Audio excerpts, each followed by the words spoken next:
Mu Buholandi ambasaderi w'u Rwanda muri icyo gihugu Olivier Nduhungirehe yahuye n'abanyarwanda bahatuye mu mpera z'icyumweru gishize ku wa gatandatu. Umubonano wabaye hakoreshejwe uburyo bw'ikoranabuhanga kubera kwirinda icyorezo cya COVID-19.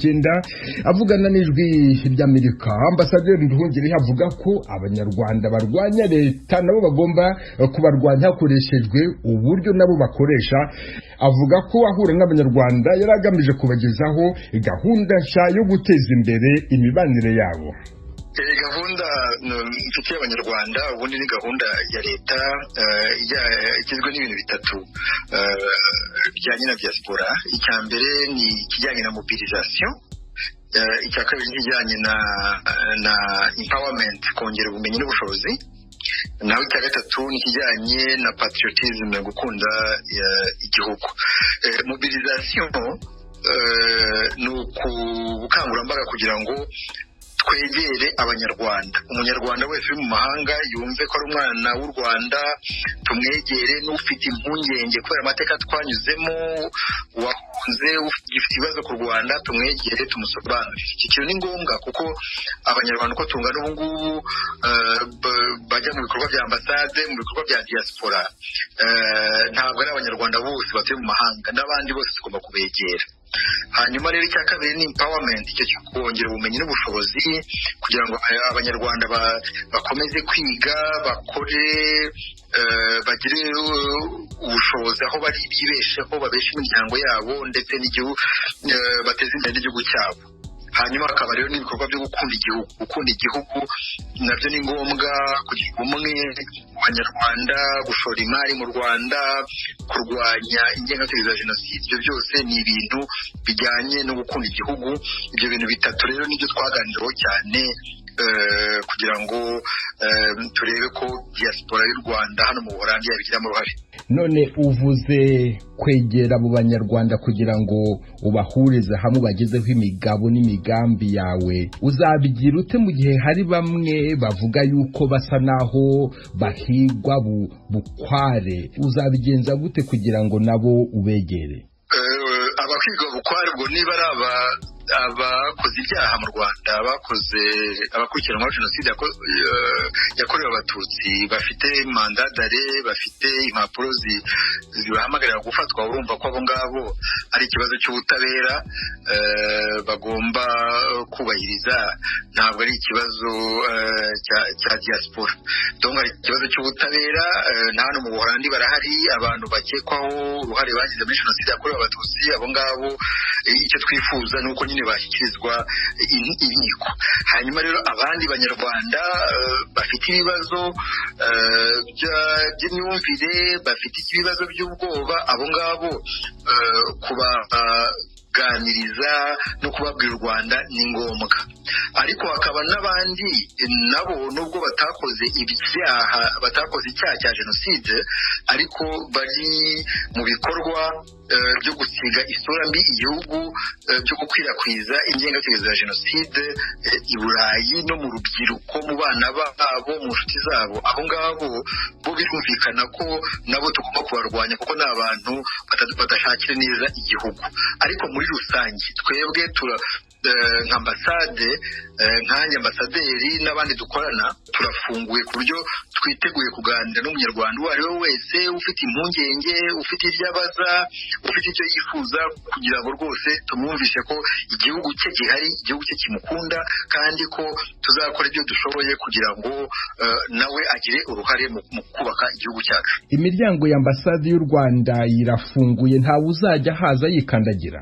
Ambasade y'u Rwanda yari ifunguye, kandi n'abadiplomate ubwabo baganiraga n'abanyarwanda benshi uko bikwiye. Nta ambasade y'u Rwanda wavuga ko hari abanyarwanda ifungiye. Tugomba no kureba inyungu z'abo baturage, abo banyarwanda batuye muri iki gihugu no mu mahanga muri rusange, kugira ngo tumvishe ko igihugu ari icyabo. Ambasaderi Olivier Nduhungirehe, ndabashimiye cyane kubw'aka kanya mwahaye ijwi ry'Amerika. Ninjye bashimiye.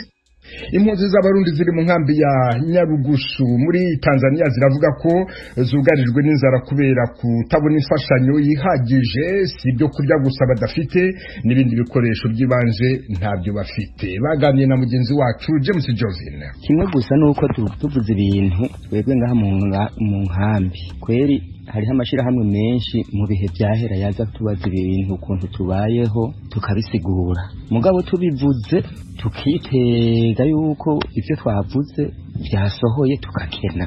Turavye nk'ubu n'inyuma y'inkambi baratubuza kujayo, dusohoye nk'iyo mu mayira tubona ngo abahamiyaji bakatwirukako, nuko ubucitse kwicumu akagaruka ngaha mu nkambi akaza yababaye yasenzekaye, ubundi nawe abandi nabo bakabatwara.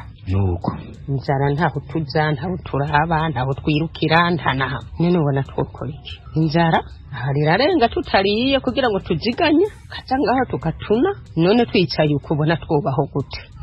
Tembo n'amagorwa twatewe n'amagorwa kweli, n'amahera yaha mu nkambi ntafadika. Abatwege ba masikini tutakigenda mu giha n'ugutuna amaso ngaho, njanye n'abataruka mu giha bo bararonka nangahe bakagura utwo basuma bakarya. None nk'abatwege na abatamakazi n'abatama turaza gupfa, kuko impunzi yitwa impunzi kabisa iritabwaho ikaronka byose ibisabwa ibikeneye impunzi. None ubona twobaho gute? Ahubwo jewe mbona yuko ngaha kweri mw'iyi nkambi ikintu cerekeye ubuzima bwo mu bifungurwa kweri ndabona yuko mengo ico nico kigizene kiduteye ingorane kabisa, kiraduteye ingorane gose. Nk'umuntu aronsa ko gafu akagatwara ku isoko akakabisha n'ubuzanye ibindi bifungurwa, kuko nta kwamira kundi imwe nk'iyo fu kugira ngo tugume tuyirya ataco tuyikavye.